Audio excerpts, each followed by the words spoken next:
नहीं देखिए, बाबर जो भी है बड़ा प्लेयर है, इसमें तो कोई शक नहीं है। और अगर मुझे अब सक्सेस मिल रही है तो मिल लेने मुबारकबाद आपकी विक्ट्री के लिए और बहुत ज़बरदस्त स्पेल किया आपने। आमिर 2009 से 2025 हो गया, 16 साल बदल गए हैं, लेकिन same energy, same skill level, same talented Aamir.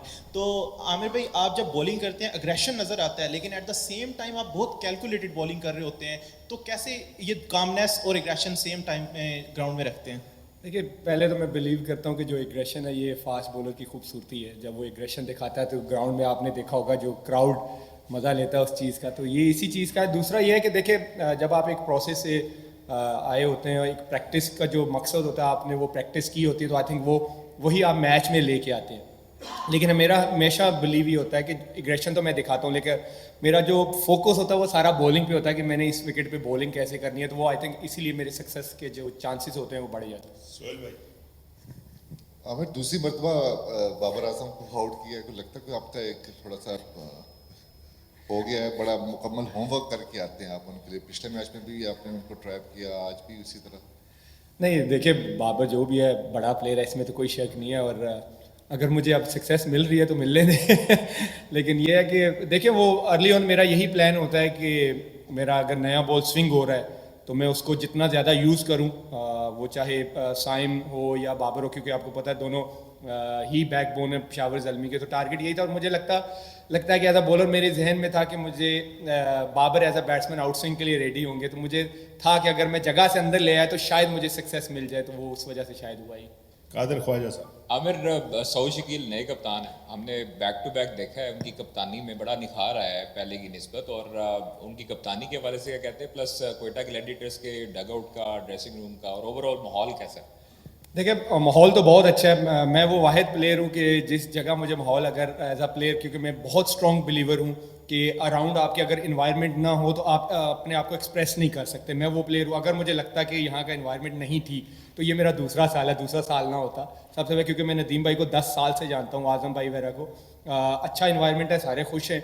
और साउथ की जैसे आपने बात की है, वो बहुत अच्छा लीडर है। एक उसकी सबसे बड़ी क्वालिटी ये है कि वो बात सुनता है। उसको अगर कोई मशवरा दो तो वो उसको लेता है, अगर उसको समझ आती है और वो पूछता भी है। तो ये एक अच्छे लीडर की निशानी होती है। और उसको मैनेजमेंट ने एक फ्लेक्सिबिलिटी दी हुई है कि वो अपने फैसले खुद कर सके, जिसकी वजह से आपको फिर वही इन्वायरमेंट में चला जाऊंगा तो ये आपको अच्छी चीज़ें नज़र ही इसीलिए आ रही है। आमिर, ये बताएं कि ऑन फील्ड राइवलरी प्लेयर्स के दरमियान लीग्स को कितना बेहतर कर देती हैं, जिस तरह आपकी और बाबर की हो रही है, इस तरह और भी प्लेयर्स हैं, इफ्तिखार, मुनरो, ये काफ़ी प्लेयर्स की आ रही है आपने सामने। तो इससे खूब मोराल बूस्ट होता है, या आप समझते हैं कि एनर्जी ज़्यादा मिल जाती है, या कई दफ़ा ऐसा तो नहीं होता कि फ़ाइट की तरफ चले जाएं? नहीं, फाइट तो नहीं, ऑनेस्टली फाइट तो नहीं होती। लेकिन यस, ये चीज़ें अगर आप देखें तो देखें, सोशल मीडिया देख लें, ग्राउंड में देख लें, लोग कितना एंजॉय कर रहे होते हैं। और एंड ऑफ द डे हमारा काम यही होता है, स्पेशली T20 में, कि लोगों को, फैंस को इंटरटेन करें। और एज अ बॉलर मेरा रोल यही होता है कि मैं बैट्समैन को जाके तंग करूँ, एग्रेशन दिखाऊँ। और बैट्समैन का यही होता है कि भाई जितना उनको पीट सके पीटे। लेकिन मेरे ख्याल में ये चीज़ें होनी चाहिए विद इन अ लिमिट्स, क्योंकि फैंस को मज़ा भी आता है। अगर आप देखें तो जो मेरे फैंस होते हैं वो मेरी वीडियोस डाल रहे होते हैं, जो बाबर्स के होते हैं, तो ये एक आपके टूर्नामेंट के लिए बहुत अच्छा होता है, उस टूर्नामेंट को बहुत हाइप मिलती है।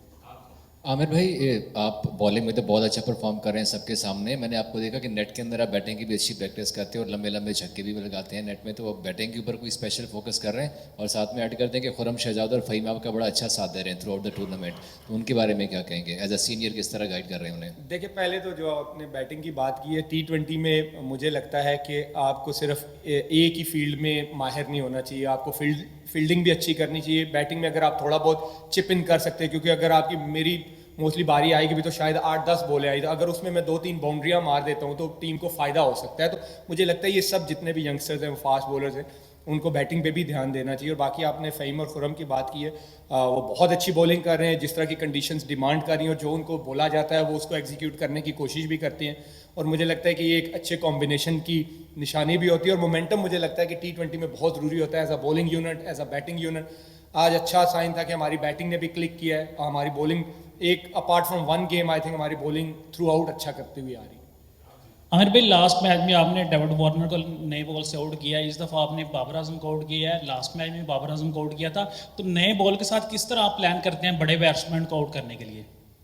देखिए पहले तो मैं एज अ बॉलर हमेशा बिलीव करता हूँ कि मैं बैट्समैन को नहीं देखता, मैं विकेट को देखता हूँ कि विकेट डिमांड क्या कर रहा है। और ये जो आज वाला विकेट था, ये डिमांड यही कर रहा था कि आपका बॉल विकेटों में हिट होना चाहिए। और क्योंकि अनइवन बाउंस था और वही क्योंकि अर्ली ऑन थोड़ा सा स्विंग भी मिल रहा था, तो मेरे जहन में यही था कि अगर आप इस एरिया को हिट करते हो तो आपको सक्सेस मिलती है। और एज अ बॉलर आपको पता यही होना चाहिए कि ये कंडीशंस क्या डिमांड करे। अगर आप उन कंडीशंस में रह के बॉलिंग करते हो तो आपको फायदा होता है। अस्सलाम वालेकुम आमिर भाई, मैं आपसे ये पूछना चाहूँगा कि आप बड़े, हम देखते हैं कि आप एक तो आपका एक्सपीरियंस भी आप काफ़ी ज़्यादा हो गया, आप बड़े कैलकुलेटेड होकर बॉलिंग करते हैं। हम देखते हैं कि जब भी कोई बाउंड्री पड़ती है उसके बाद आप खुद को जो है ना डिफरेंट वेरिएशन यूज़ करते हैं। लेकिन हमारे आजकल के खासकर यंगस्टर्स हैं, उनको जब एक कोई आधी बाउंड्री पड़ती है तो बिल्कुल जो है वो बौखला जाते हैं, उनको समझ नहीं आती, ज़्यादा बाउंड्रीज पड़ी है, ज़्यादा स्कोर दे देते हैं।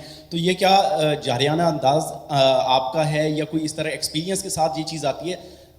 तो अगर आपके पास ये कोई चीज़ है तो हमारे यंगस्टर्स को कुछ आप थोड़ा देंगे अपनी तरफ से कुछ? नहीं, ऐसी बात नहीं है, क्योंकि यंगस्टर्स हैं, जैसे आपने वर्ड यूज़ किया यंगस्टर्स हैं, तो दे विल लर्न, क्योंकि टाइम आता है और जो भी उनकी स्ट्रेंथ है वो अपनी स्ट्रेंथ में रह के बॉलिंग कर रहे हो। जैसे अगर आप, मैं अली रज़ा की बात करूं, अगर एक 18-19 साल का लड़का 140-45 की बॉलिंग कर रहा है, उसको पता है एक आज उसको रन हुए, लेकिन थ्रू आउट वो टूर्नामेंट में अच्छी बॉलिंग कर रहा है। लेकिन बाय द टाइम जब मैं भी आया था तो मेरा शायद अर्ली ऑन इन स्विंग नहीं होता था, जब मेरा T20 वर्ल्ड कप से डेब्यू हुआ था। लेकिन बाय द टाइम मैं सीखता गया।